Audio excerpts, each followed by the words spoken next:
ceux de la 9e qui en prendra le relais à l'issue des élections législatives prochaines. Sans autre formalité, je voudrais vous prier, Excellence, Monsieur le Président de la République, à prendre la parole pour délivrer votre message à la nation. Je vous remercie.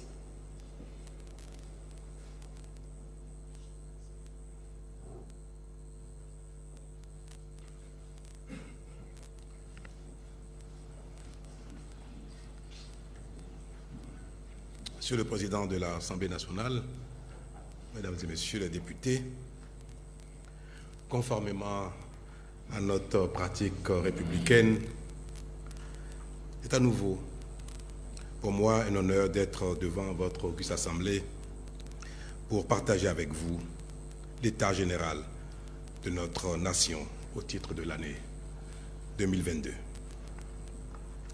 L'année dernière, à pareil moment, notre optimisme était légitime quant à une reprise de l'économie mondiale après les affres de la pandémie de Covid-19.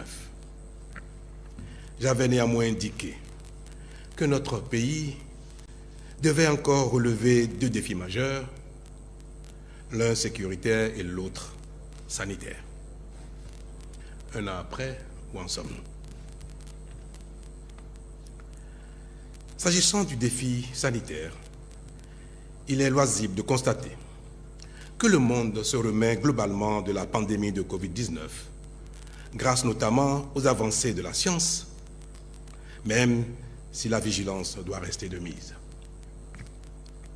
Quant à notre système général propre de protection sanitaire, notre pays est encore loin d'assurer le minimum nécessaire. Cependant, la dynamique en cours et nos efforts sont de nature et d'envergure encourageantes.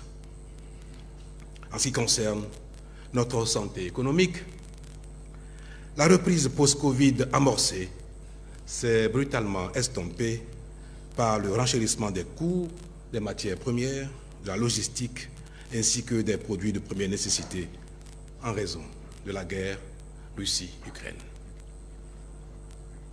Conséquence, le pouvoir d'achat des populations s'est trouvé fortement dégradé dans tous les pays du monde. Monsieur le Président de l'Assemblée nationale, honorables députés, cette nouvelle réalité qui n'épargne ni pays riches ni pays pauvres concerne aussi, à bien des égards, notre pays qui, en plus d'y faire face, doit aussi relever le défi sécuritaire. Et sur ce plan, au cours de l'année, nos forces de sécurité et de défense ont été plusieurs fois sollicitées par des velléités djihadistes. Si elles ont connu des pertes de soldats, dont je salue une fois encore ici la mémoire, elles ont surtout opposé la riposte nécessaire pour faire des dégâts massifs dans les rangs de l'ennemi, traduisant ainsi leur bravoure et leur engagement patriotique. Mais, comme vous le savez, elles ont bénéficié, pour tout cela, de l'attention soutenue du gouvernement qui met les moyens d'action appropriés à leur disposition et renforce les effectifs de manière remarquable. C'est ainsi que nous avons recruté en 2021-2022 1800 policiers et 2000 militaires, acquis des équipements modernes et adaptés au contexte, puis entrepris un maillage territorial des casernes, ainsi que l'adaptation de leur taille et de leurs moyens à la menace. Aussi, avons-nous lancé cette année la construction de plusieurs dizaines de positions avancées fortifiées et de 10 bases opérationnelles avancées qui sont des casernes de taille moyenne. Nous avons aussi engagé la réalisation de travaux de fortification sur plusieurs sites militaires dans tout le pays. Le tout, équipement compris, pour un montant global de plus de 80 milliards de francs CFA.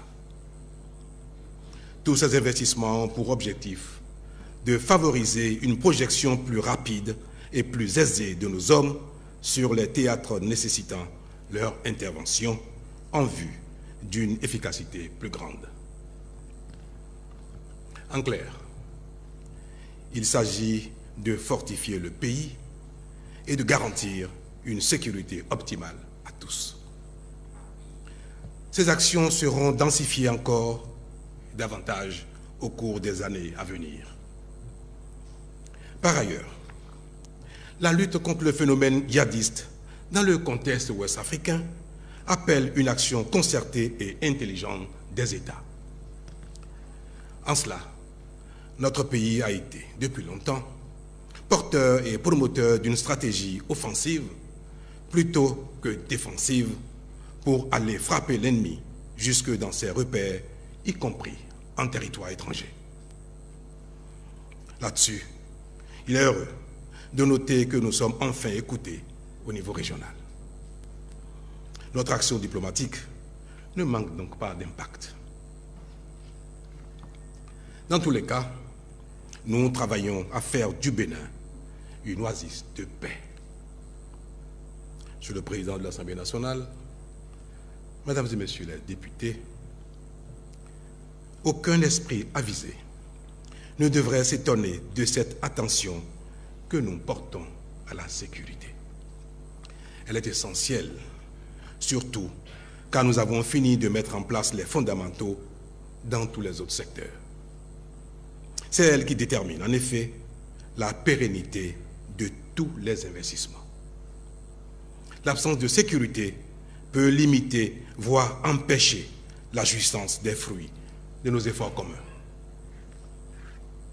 Et si l'accumulation des chocs exogènes, que j'ai rappelé tantôt, a un impact négatif sur notre quotidien, car ceci tempère le sentiment de satisfaction légitime qui devrait naître de nos efforts, il n'en demeure pas moins que l'action du gouvernement produit des résultats probants. Il en est ainsi du secteur, Mesdames et Messieurs, de l'éducation. Ici, en plus des performances de nos enfants qui s'améliorent grâce à nos réformes, le programme des cantines scolaires est déjà à 75% de couverture de nos écoles primaires publiques et impacte aujourd'hui plus d'1 million d'apprenants dans toutes nos localités. Le cap des 100% de couverture sera donc atteint avant 2026. Ainsi, plus aucun enfant inscrit à l'école primaire publique ne passera une journée en classe le ventre creux. Cela est une manifestation de la solidarité nationale. De même, notre grand projet de promotion de l'enseignement et de la formation technique et professionnelle entrera dans une phase décisive en 2023, où l'ouverture des chantiers de construction et de réhabilitation des lycées techniques agricoles et des écoles de métiers sera une réalité. Tous les préalables sont désormais satisfaits à cet effet. Il est à noter aussi que pour compter de cette année scolaire 2022-2023, nous étendons à titre expérimental dans 20 communes l'exonération des frais de contribution scolaire des élèves filles au second cycle de l'enseignement secondaire. De même, des transferts monétaires seront faits à 30 000 adolescents et filles scolarisés dans les 77 communes pendant 3 ans. Des kits scolaires leur ont été également distribués, sans oublier des bourses d'accompagnement aux études universitaires attribuées aux 10 meilleures filles par département à raison de 38 500 francs CFA chacune par mois pendant 10 mois et sur 3 ans. De façon toute particulière, dans chaque département, des bourses sont aussi attribuées aux 10 meilleures élèves filles inscrites dans les filières scientifiques, techniques et professionnelles à raison de 27 500 francs CFA par mois pendant 10 mois sur 3 ans. Dans le même temps, les réformes engagées au niveau du supérieur ne manqueront pas de produire leur effet sur la gouvernance des universités comme sur la qualité des enseignements. Toutes ces mesures sont destinées à améliorer la formation de nos enfants et à les rendre plus compétitifs sur le marché de l'emploi.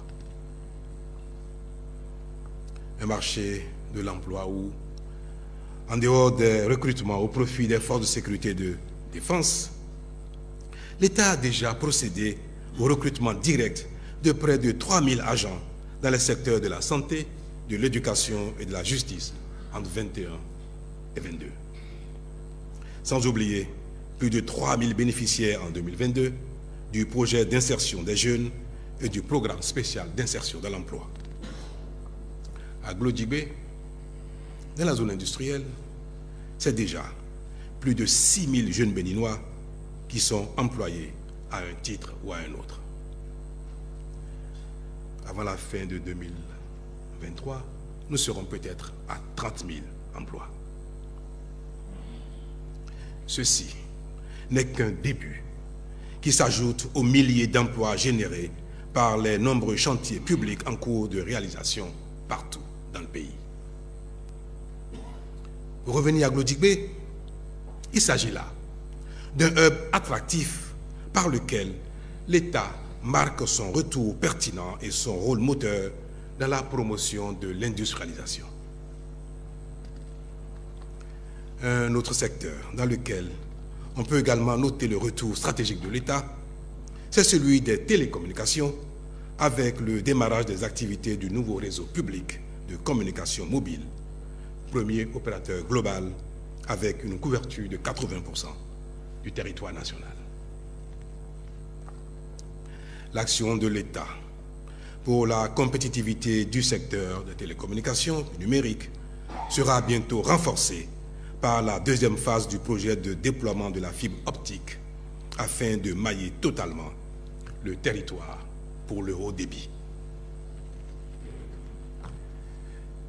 Ce qui induira une plus grande avancée de la dématérialisation des services publics avec des effets induits bénéfiques pour chaque utilisateur qui, même s'il ne s'en rend pas compte au quotidien, réalise des économies d'argent et évite les tracasseries.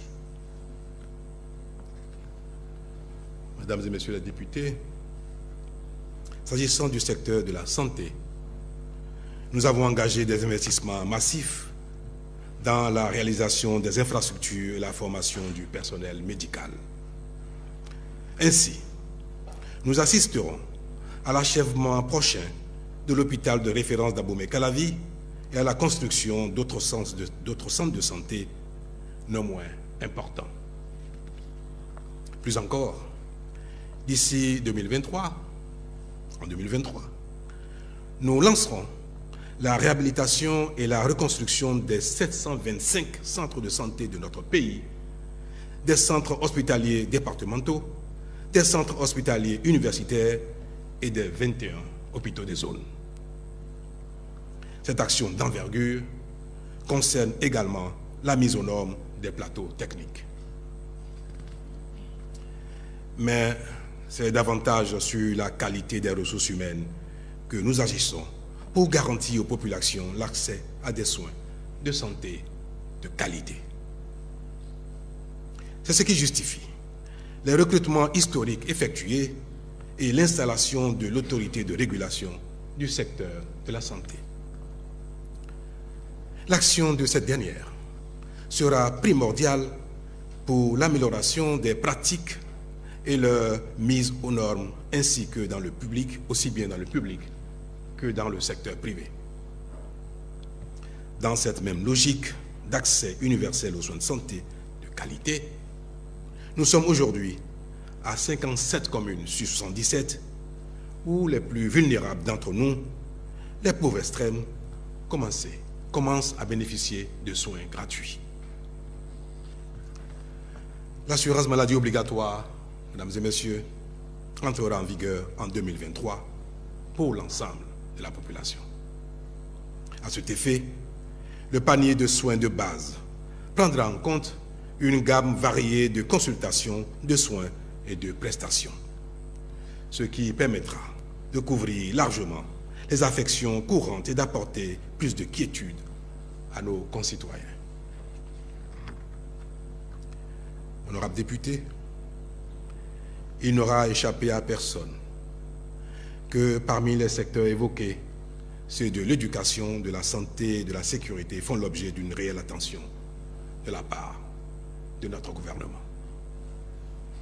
Il ne saurait en être autrement quand on sait combien il structure et conditionne le devenir des communautés. Pour autant, les autres secteurs ne sont pas négligés.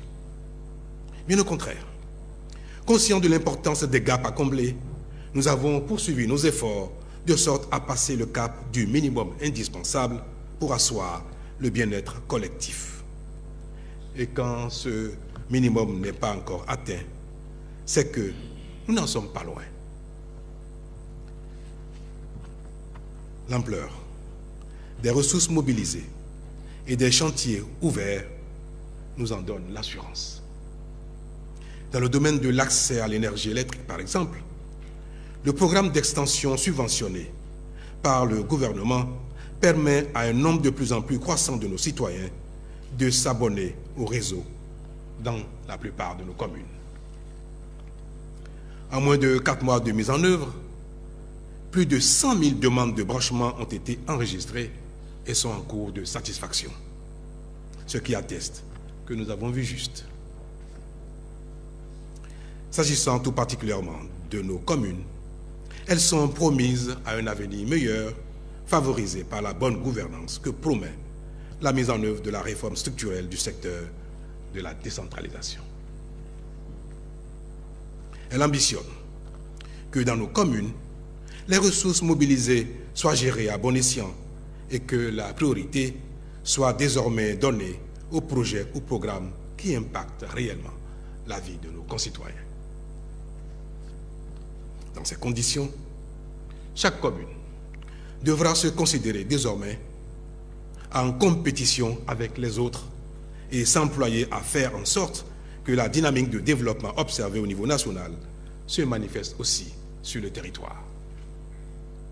Monsieur le Président de l'Assemblée nationale, Mesdames et Messieurs les députés, vous l'aurez compris, le vaste programme de développement national que nous mettons en œuvre avec tant d'engagement n'a qu'un objectif: améliorer les conditions de vie de l'ensemble de nos concitoyens, où qu'ils se trouvent sur le territoire national. Permettez-moi donc de mettre aussi en lumière les effets de notre action dans le cadre de l'accès universel à l'eau potable. Nous en parlons toutes les fois que nous avons l'occasion, parce que c'est source de vie. Là, nous avons lancé en 2022 la construction de 95 nouveaux systèmes d'adduction d'eau potable multivillages destinés à impacter près d'1,2 million de nos concitoyens dans 74 communes, ce qui nous rapprochera encore et encore plus de notre objectif de donner l'eau potable à la quasi-totalité de nos concitoyens. Grâce aussi à la restructuration en cours de la Société nationale des eaux du Bénin, le milieu urbain suit le même rythme, notamment avec le projet de branchements sociaux qui enregistre de plus en plus de demandes. Dans les temps à venir, l'accès à l'eau potable ne sera donc plus jamais considéré comme un luxe au Bénin. Comme il ne fait désormais l'ombre d'aucun doute, notre agriculture se voit de plus en plus performante. Cela est à constater, avec des productions de vivriers constamment en hausse, autant que les cultures de rente comme le soja et le coton. La même dynamique est perceptible en matière de l'élevage, de la pêche. Dans le domaine de l'artisanat, la mise en place de la Chambre des métiers de l'artisanat du Bénin promet un renouveau pour les acteurs et l'amélioration de leurs conditions d'existence. En matière de sport, si dans certaines disciplines, les résultats n'ont pas été à la hauteur de nos attentes, mais globalement, ils sont encourageants. Et nous progressons dans toutes les disciplines sportives. Nous avons foi que notre action qui consiste à créer les conditions objectives pour des performances durables portera à terme ses fruits.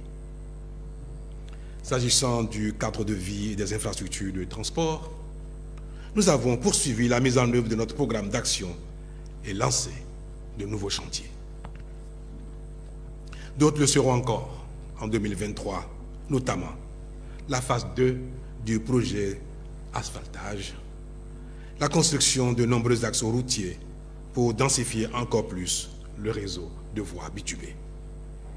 Tout ceci pour améliorer davantage la mobilité et procurer plus de satisfaction aux usagers. Cette dynamique vaudra aussi pour le secteur du tourisme. Avec les projets récemment lancés et ceux à venir, assez vite, en 2023, notre politique dans ce domaine prendra toute son envergure. L'agence Bénin Tourisme, pendant ce temps, travaille déjà à structurer l'offre autour de la destination Bénin.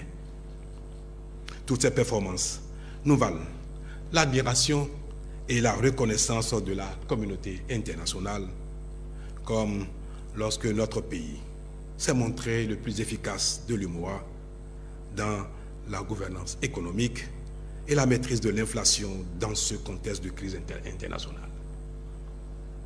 Comme vous le savez, le taux d'inflation évalué au Bénin de 2% est largement en deçà de la moyenne régionale qui avoisine les 7%. Il y a lieu de dire félicitations au Bénin entier.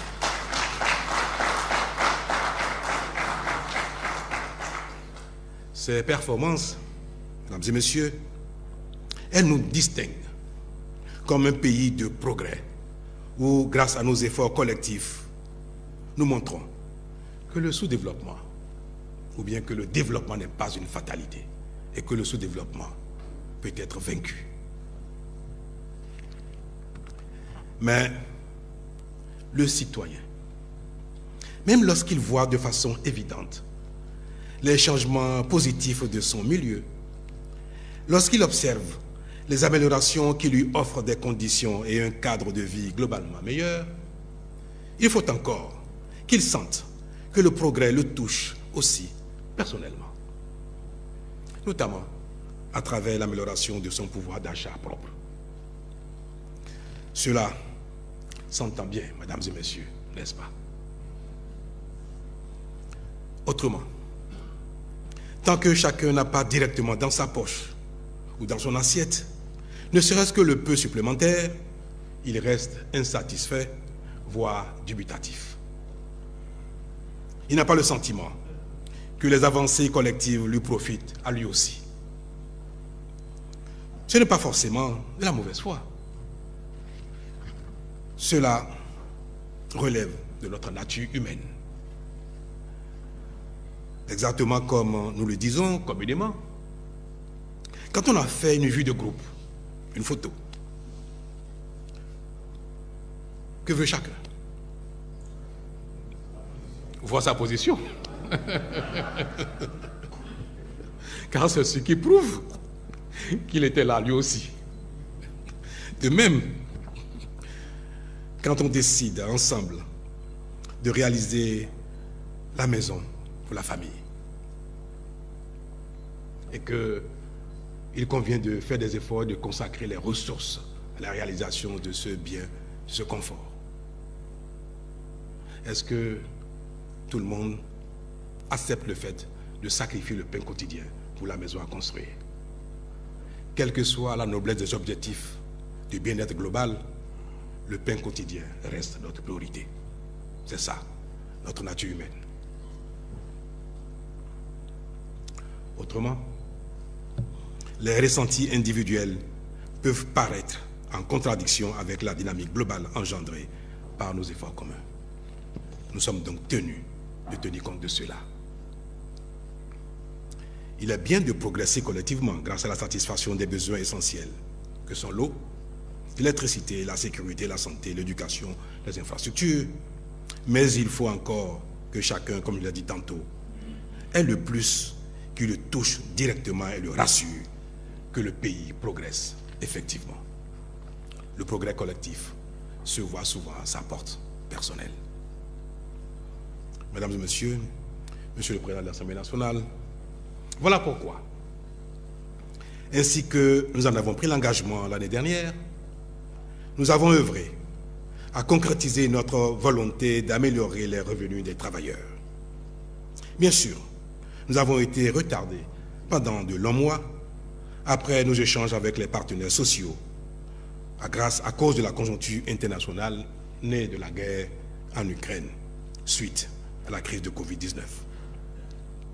Mais cela ne nous a pas empêchés, Monsieur le Président, Madame et Messieurs les députés, de parer au plus pressé, de dégager d'importantes ressources pour stabiliser l'économie et soutenir le pouvoir d'achat de tous. Nous avons ainsi injecté en subventions directes comme en renoncement aux taxes près de 130 milliards de francs CFA depuis mars 2022, afin que les produits de première nécessité restent accessibles à toute la population. Cet effort considérable a permis aux uns aux autres, pas seulement aux salariés de l'État, d'avoir le soutien de notre communauté commune pour faire face à la crise.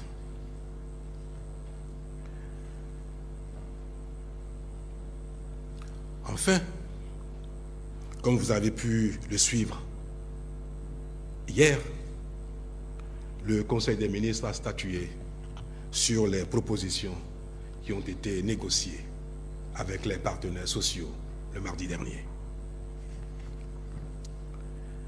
Nous avons,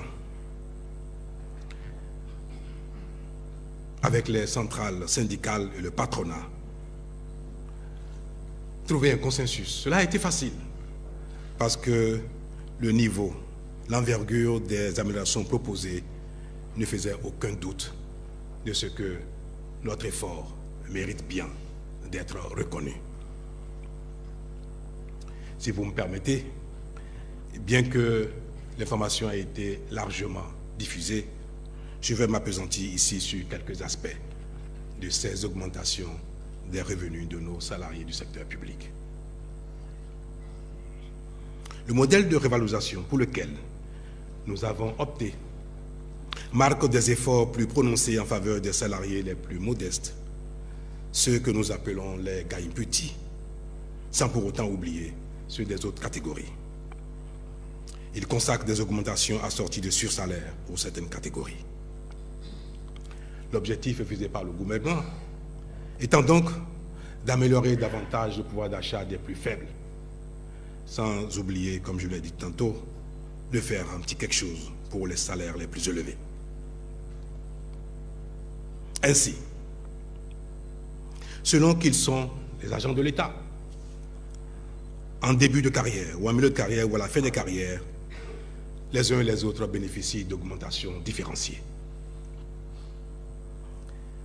Les augmentations ont été de l'ordre de 66% pour certains, 50% pour d'autres, 40%, 30%, 20% et 12% pour certains. À titre illustratif, un agent administratif tout en bas de l'échelle, dont le salaire en début de carrière est d'environ 62 000 francs CFA actuellement, gagnera désormais 104 000 francs CFA, soit une augmentation de 41 379, correspondant à 66% d'augmentation.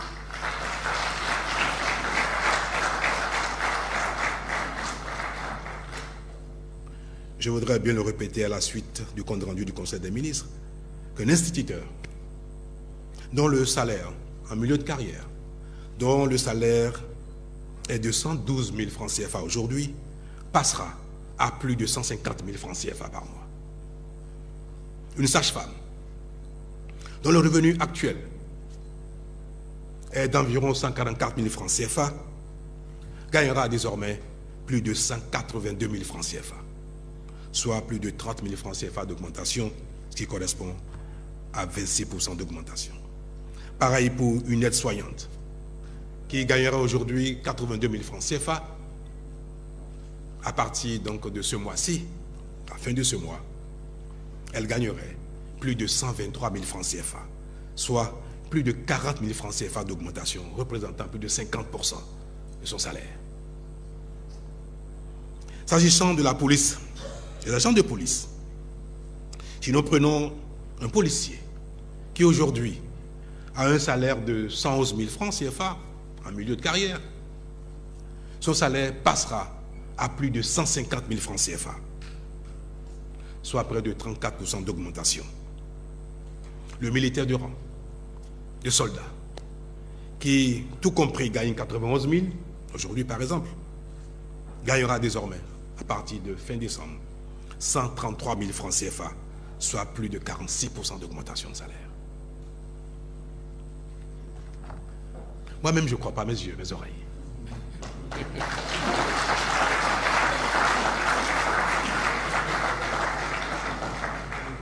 Etc.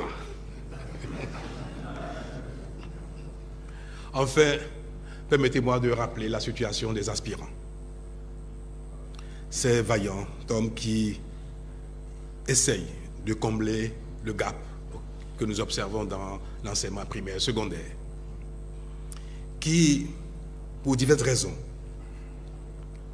dont la plupart aspirent à être enseignants, n'ont pas encore réussi à intégrer le secteur public de manière définitive.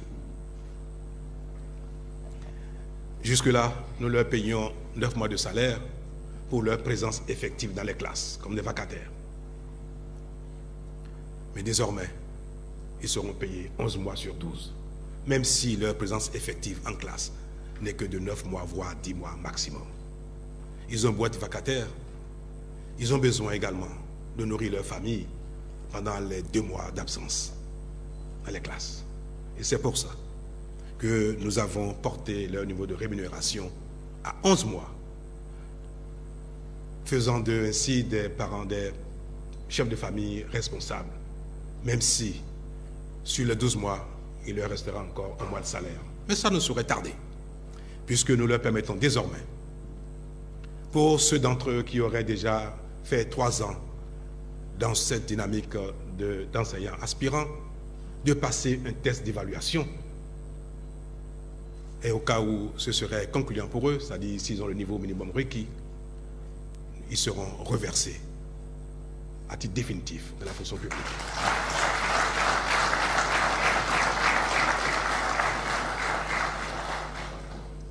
Et c'est pour ça que le Conseil des ministres les a exhortés à faire les efforts qu'il faut pour relever leur niveau de compétence afin de pouvoir remplir ce besoin qui, depuis des années, nous fait défaut.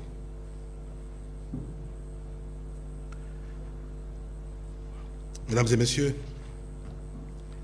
ces mesures, toutes ces mesures que nous prenons aussi bien pour la hausse des salaires que pour le paiement à 11 mois des aspirants au métier de l'enseignement, nous font faire un effort financier, à nous tous globalement, de plus de 60 milliards de francs CFA par an. Désormais donc, à partir de 2023, sans compter le mois de décembre qui sera concerné, c'est plus de 60 milliards de francs CFA qui seront injectés à terme de salaire supplémentaire pour nos populations. Il n'y a pas de doute que cela impactera notre vie à nous tous, même si globalement les salaires au Bénin restent encore faibles en raison de la cherté de la vie.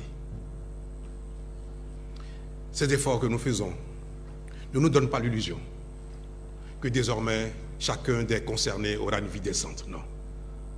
Malgré cela, les revenus demeurent faibles au Bénin. Mais c'est notre parcours. Mais nous avons l'assurance que bientôt, nous ne serons plus aussi misérables. Parce que tout doucement, nous faisons l'effort de sortir de la pauvreté.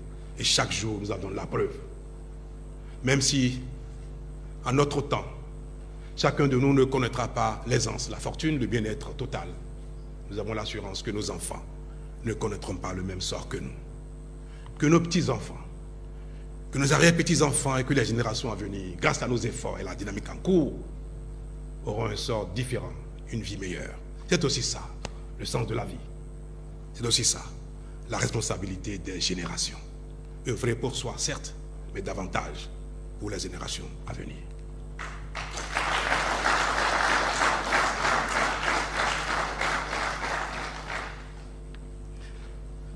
Mesdames et messieurs, je vais revenir quand même sur un aspect, puisqu'il n'y a pas dans le pays que les salariés actifs qui sont confrontés au pouvoir d'achat. Nos mesures impacteront également les retraités. De manière moins significative, mais ils ne manqueront pas également de partager la richesse commune. C'est ainsi que l'augmentation du point indiciaire ne manquera pas d'impacter les pensions. Ce qui est plus encourageant est que ceux d'entre les actifs d'aujourd'hui qui iront à la retraite dans les temps à venir verront leur pension impactée par ces nouveaux salaires dans leur entièreté. Je vais donner l'impression que les critères de convergence ne sont pas respectés ou alors que nous n'avons pas agi pour tenir compte des exigences macroéconomiques. Je peux vous assurer, et comme je l'ai dit hier avant-hier aux syndicalistes, que nous avons fait beaucoup d'efforts, mais raisonnablement. Nous, les équilibres macroéconomiques sont tenus et seront tenus. Le Bénin a les moyens d'assurer durablement ses engagements sans compromettre les équilibres financiers nécessaires dans le pays d'un secteur à un autre. Nous continuerons d'assurer les besoins d'investissement dans tous les secteurs, que ce soit de l'eau pour le reste à faire, pour l'électricité, pour les infrastructures routières, pour le paiement de nos dettes, ainsi que pour les investissements productifs, de sorte à ce que ce que nous observons aussi aujourd'hui, qui nous donne de l'espoir, ne compromette pas l'avenir pour nos enfants. Monsieur le Président de l'Assemblée nationale, Monsieur, Madame les députés, les travailleurs béninois, qu'ils soient du public ou du privé, vont sur le même marché, n'est-ce pas? Et c'est pour ça que le gouvernement a obtenu du patronat l'augmentation du SMIC à hauteur de 30% pour passer de 40 000 francs CFA à 52 000. Et je voudrais, ici devant vous, exhorter à nouveau les employeurs privés à observer le même élan, à faire comme l'État et à pouvoir augmenter le salaire des travailleurs du secteur privé. L'idéal serait que ce soit dans la même envergure que ce que nous venons de faire, peut-être même voire plus. Mais il serait bien pour nous tous, pour les uns et les autres, que ce ne soit pas seulement les travailleurs du secteur public qui vivent l'enthousiasme de notre effort commun. Je voudrais donc inviter devant vous, dans cette salle du Parlement, m'adresser à tous les Béninois, à tous les employeurs privés du Bénin, leur dire qu'il est nécessaire que leurs travailleurs également aient leur part de notre croissance commune. Monsieur le Président, Mesdames et Messieurs les députés, pour conclure sur ce chapitre, je voudrais, si vous me permettez, rappeler tout simplement que ces efforts que je viens de citer ne sont pas un cadeau, ni pour l'un, ni pour l'autre. Cela contribue à la justice. Cela contribue à la juste répartition de la richesse nationale et à la promotion d'un climat de justice sociale, toutes choses permettant davantage de motivation et de meilleures prestations de la part des travailleurs. C'est cela qui permettra à chacun de se sentir concerné par l'effort commun et qui l'amènera à se donner davantage. Mais je n'aurais pas été totalement transparent si je ne mentionne pas que le choix de certains investissements et actions permettant le développement individuel ainsi que les présentes mesures sociales sont aussi l'œuvre des deux partis politiques, le Bloc républicain et l'Union progressiste, le Renouveau,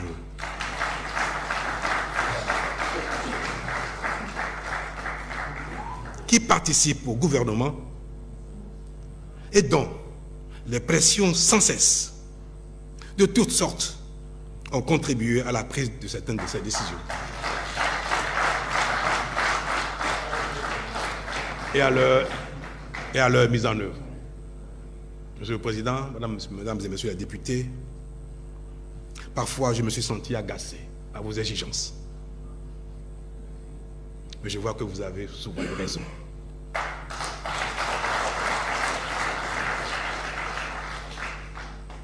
Et c'est pour cela que les partis politiques sont utiles pour la construction du pays.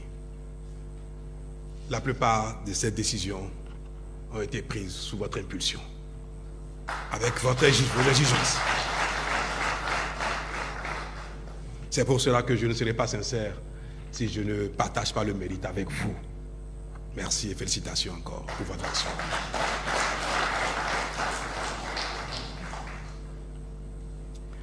Monsieur le Président de l'Assemblée nationale, Mesdames et Messieurs les députés, au soutien de tout ceci, la paix sera toujours une denrée indispensable. C'est elle qui, avec la bonne gouvernance, garantira la pérennité de nos actions. Mais elle est tributaire de l'engagement de chacun d'entre nous. C'est pourquoi je voudrais ici nous inviter tous, fils de ce beau pays qu'aucun autre ne remplacera, à œuvrer pour que plus que jamais, à œuvrer plus que jamais à la préservation de notre cohésion sociale et à la promotion de l'unité nationale qui nous sont si chères. Cet appel trouve davantage son sens dans le contexte des joutes politiques à venir, en lien avec les élections législatives du 8 janvier prochain.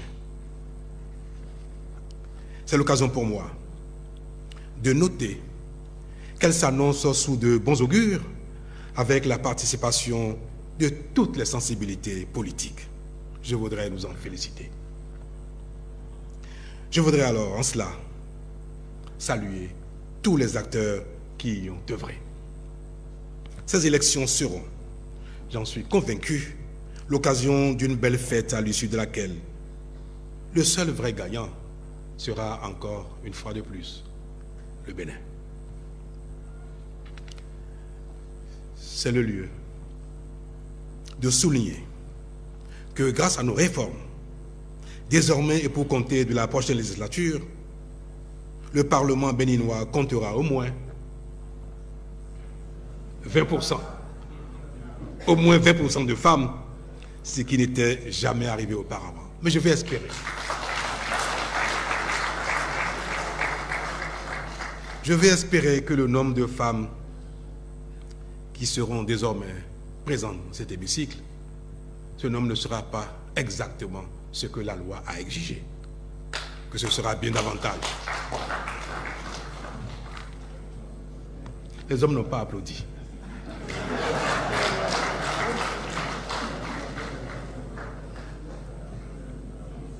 Monsieur le Président, Mesdames et Messieurs les députés,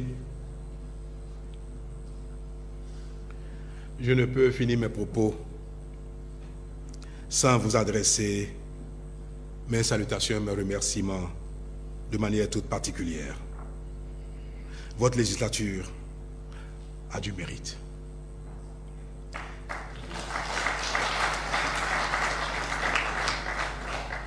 Vous avez accompli votre mission avec devoir, dignité et abnégation. Je ne doute pas que l'histoire vous rendra témoignage pour votre belle contribution au progrès de notre pays. Qu'il s'agisse de ceux d'entre vous qui ne sont pas candidats à ces élections-ci, ou de ceux qui le sont, à qui je souhaite bonne chance. Mesdames et messieurs, Je voudrais donc vous dire à tout cela, à tous ceux que je n'aurai pas donc le bonheur, la fierté, le plaisir de retrouver ici, si Dieu nous le permet, ainsi qu'à ceux qui reviendront ici dans ce hémicycle, je voudrais leur dire combien je suis fier de cette législature.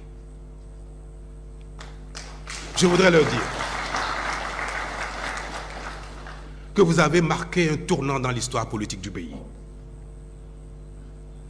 Que plus jamais le Parlement du Bénin ne sera ce qu'il a été. C'est votre mérite. Le travail abattu, le nombre de lois que vous avez initiées ou votées après que le gouvernement les ait proposées, la qualité de vos travaux, de vos exigences, de vos performances, l'abnégation qui ont caractérisé cette législature sont remarquables. Mesdames et messieurs, Monsieur le Président de l'Assemblée nationale, la nature, le Bénin, Dieu vous le rendra.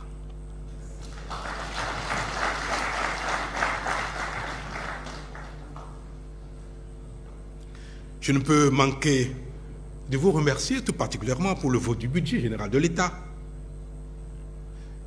Quelle prouesse vous avez donné au gouvernement les pleins pouvoirs pour travailler pour l'année prochaine, et ce dès le 1er décembre dernier. C'était également une prouesse à saluer. Merci encore.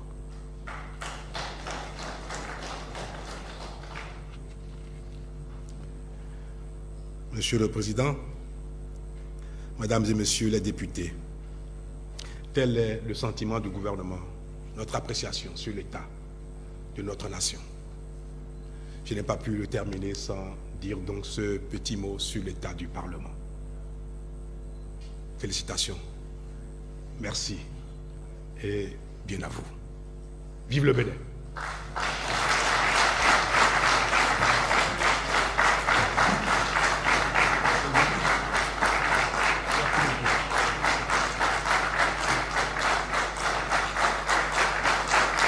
Patrice Talon qui vient d'achever son discours sur l'état de la nation, le président qui a été longuement applaudi à la fin de son adresse sur l'état général du Bénin en 2022. Le président de la République, comme vous le savez, a longuement salué. On va d'abord écouter le président de l'Assemblée nationale qui intervient après l'allocution du chef de l'État. A été au-delà de nos attentes. Nous avions été habitués à des discours pas de si grande ampleur.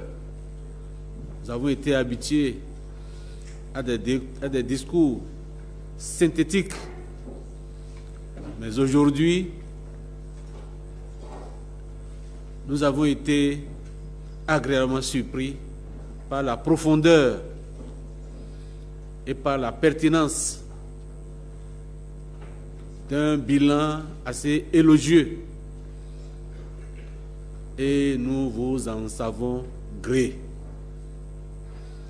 Malheureusement, les dispositions de l'article 72 de la Constitution que j'avais évoqué tantôt dans mon propos introductif précisent que les messages de l'État, les messages sur l'état de la nation ne donnent lieu à aucun débat. Et toutefois, je rappelle qu'ils peuvent inspirer les travaux de l'Assemblée nationale suivant les termes même de la Constitution. Sur ce, je suis dans l'obligation de déclarer alors la séance suspendue. Elle sera reprise à 15 h pour mes chers collègues, conformément au programme que nous avons retenu ensemble pour le vote de certaines lois majeures pour ce soir. Alors, Je voudrais retourner la parole au protocole pour nous annoncer la suite du cérémonial. Mesdames et messieurs, nous abordons à présent l'ultime.